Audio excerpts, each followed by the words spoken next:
So আজকে যে বিষয়টি নিয়ে আলোচনা করব সেই বিষয়টি ফার্স্ট পার্টের সবচেয়ে গুরুত্বপূর্ণ একটি বিষয়, কারণ ফার্স্ট পার্টে অনেকগুলো প্যাসেজ আছে। যেমন আমরা দেখি যে ফার্স্ট যে প্যাসেজটা সেখান থেকে এমসিকিউ আবার শর্ট কোয়েশ্চেন দিতে হয়, তো সেগুলো মোটামুটি একটু কঠিন।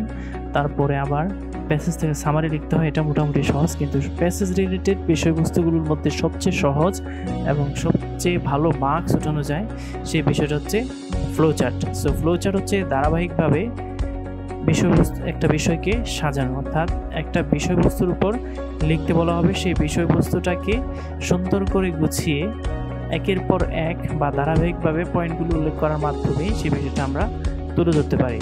সো ফ্লোচার্ট লিখতে গিয়ে আমরা যে যে বিষয়গুলোকে একটু খেয়াল রাখবো সেই বিষয়গুলো হচ্ছে প্রশ্নটা আগে ভালো করে পড়বো, তারপরে প্রশ্নের মধ্যে অনেক তথ্য আছে, কোন তথ্যের উপরে লিখতে হবে বা কোন বিষয়বস্তুর উপরে আমাদেরকে লিখতে হবে, মূলত প্যাসেজ তারপরে একটা প্রশ্ন এভাবে থাকবে। তো সেখান থেকে আমরা সাজিয়ে গুছিয়ে নিজের মতো করে প্রশ্নের আলোকে একটা টাইটেল লিখব। তারপরে প্রশ্নের মধ্যেই একটা ওয়ে দেখানো হবে যে আসলে কিভাবে আমরা এই ফ্লো চার্টটা লিখতে পারি। তো প্রথমটা যেভাবে করে দেওয়া থাকবে সেই ফরম্যাটটা অনুসরণ করে আমরা বাকি চারটা ফ্লো চার্ট করতে হবে। সো প্রথমটা যদি দেখি যে জিরান্ট মানে হচ্ছে ভার্বের সাথে আইনজি যুক্ত, একই সাথে ভার্ব এবং নাউনের কাজ করলে সেই ওয়ার্ডগুলোকে বলা হয় জিরান্ট। তো ওইরকম আইনজি যুক্ত কোনো ওয়ার্ড দিয়ে যদি শুরু হয় তাহলে আইনজি যুক্ত করেই প্রত্যেকটা বক্সে তথ্য দিতে হবে বা প্রত্যেকটা ফ্লো চার্ট করতে হবে। তারপরে যদি যে দেখি যে না এখানে ইনফিনিটিভ দিয়ে শুরু হয়েছে, ইনফিনিটিভ মানে হচ্ছে একটা ভার্ব থাকবে তার পূর্বে টু থাকবে, অর্থাৎ টু সহ ভার্বটাকে ইনফিনিটিভ বলে, ওরকম দিয়ে শুরু হলে শেষ পর্যন্ত ইনফিনিটিভ দিয়ে করতে হবে। প্রথমটি যদি দেখি যে পাস্ট পার্টিসিপল দিয়ে শুরু হয়েছে, পরেরগুলো পাস্ট পার্টিসিপল দিয়েই করতে হবে। তারপরে প্রথমটি যদি যে দেখি যে নাউন অথবা প্রিপোজিশন দিয়ে শুরু হয়েছে, পরেরগুলো সেম হবে। আর সমস্ত তথ্যগুলো আমরা বক্সের ভিতরে লিখতে হবে, ফ্রেজ ওয়ার্ড করে প্রতিটি পয়েন্টে লিখতে হবে। এখানে কোনো ধরনের সেন্টেন্স লেখা যাবে না, কারণ হয় এটা জিরান দিয়ে শুরু হবে অথবা ইনফিনিটিভ দিয়ে শুরু হবে অথবা পাস্ট পার্টিসিপল দিয়ে শুরু হবে অথবা নাউন অথবা প্রিপোজিশন। তো এগুলো দিয়ে যখন শুরু হবে তখন ফ্রেজ ওয়ার্ড করা ছাড়া কোনো গতি এমনিতেই থাকবে না। সো বক্সের ভিতরে যদি নাম্বার থাকে যেমন এ বি সি অথবা 1 2 3 যেখানে থাকবে, ভিতরে থাকলে ভিতরে, বাইরে থাকলে বাইরে নাম্বার রেখে রেখে দিতে হবে, অর্থাৎ প্রথমটির উপর বেস করে প্রথমটি একটু ভালো করে নজর বোলাতে হবে, সেই আলোকেই বাকিগুলো করতে হবে। ভিতরে ফুল স্টপ দেওয়া যাবে না, কারণ ফুল স্টপ আমরা জানি যে অ্যাসার্টিভ সেন্টেন্স অথবা অন্য কোনো একটা সেন্টেন্সের সমাপ্তি পর্বে দেই, কিন্তু এটা তো সেন্টেন্স, এটা একটা ফ্রেজ ওয়ার্ড, এর জন্য ফুল স্টপ দেওয়া যাবে না। তারপরে প্রশ্নে যে বিষয়টি চাওয়া হয়েছে সেটা 5টা পয়েন্টে সুন্দর করে তুলে ধরতে হবে। প্রতিটি বক্সের নিচে তীর চিহ্ন, আমরা যে তীর চিহ্ন ডানে বামে দেই সেটা ডানে বামে হবে না, নিচের দিকে হয়ে 5টি ঘর হবে, 4টি তীর চিহ্ন হবে। 4টে তীর চিহ্নের মাধ্যমে আমরা বক্সগুলোকে সুন্দর আমরা কিছু উদাহরণ দেখি, তাহলে আমরা এই বিষয়টা সম্পর্কে আরো বেশি ক্লিয়ার হব। যে রুলসগুলো আমরা এতক্ষণ বলেছিলাম সেই রুলসের উপরে আমরা কয়েকটা এক্সাম্পল দেখি, তাহলে এই বিষয়টা আরো বেশি ক্লিয়ার হবে। যেমন আমাদের একটা প্যাসেজ আছে এআই নিয়ে, অ্যাডভান্টেজ এবং ডিসঅ্যাডভান্টেজ দুটা বিষয় নিয়ে আছে, কিন্তু এখানে আমরা একটা ফ্লো চার্ট রেডি করেছি শুধুমাত্র ক্লাসরুমে এআই এর অ্যাডভান্টেজগুলোকে নিয়ে। সো প্রথমে আমরা বলেছিলাম যে একটা টাইটেল লিখতে হবে, আমরা টাইটেলটা লিখি।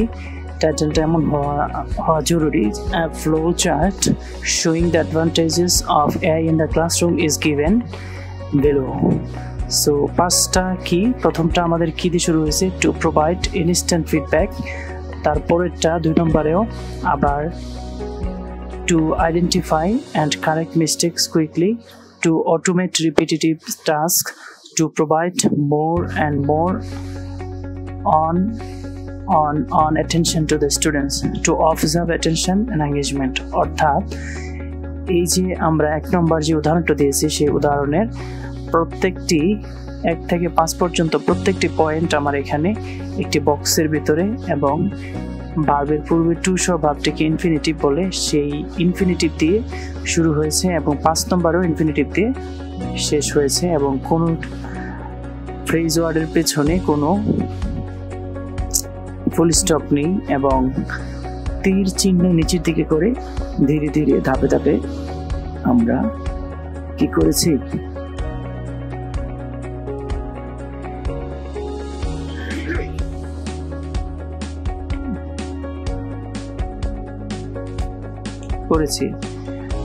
সলিউশন করেছি। 2 নম্বরে a flowchart showing the CV engagement is given below. So এখানেও আমরা ইনফিনিটিভের মাধ্যমে শুরু করছি, 1 নম্বরটার মতোই সলিউশন করছি।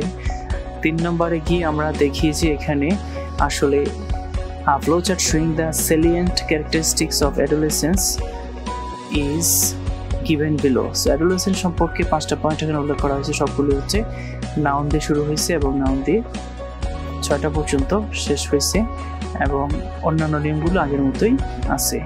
A flowchart 4 নম্বরে দেখি a flowchart showing the function of education is given below. এটাও ভার্বের সাথে আইন যুক্ত হয়ে একই সাথে জিরান্ড হয়েছে, জিরান্ডের মাধ্যমে শুরু হয়ে শেষ হয়েছে, নিয়মগুলো আগের মতোই বাকি নিয়ম। তারপরে 5 নম্বরও সেম হয়েছে a flowchart showing the sufferings of America's life is given below. এটাও ভার্বের সাথে আইন যুক্ত হয়ে একই সাথে ভার্ব এবং নাউনের কাজ করে, তাই এটা জেরান টাইপের বসছে।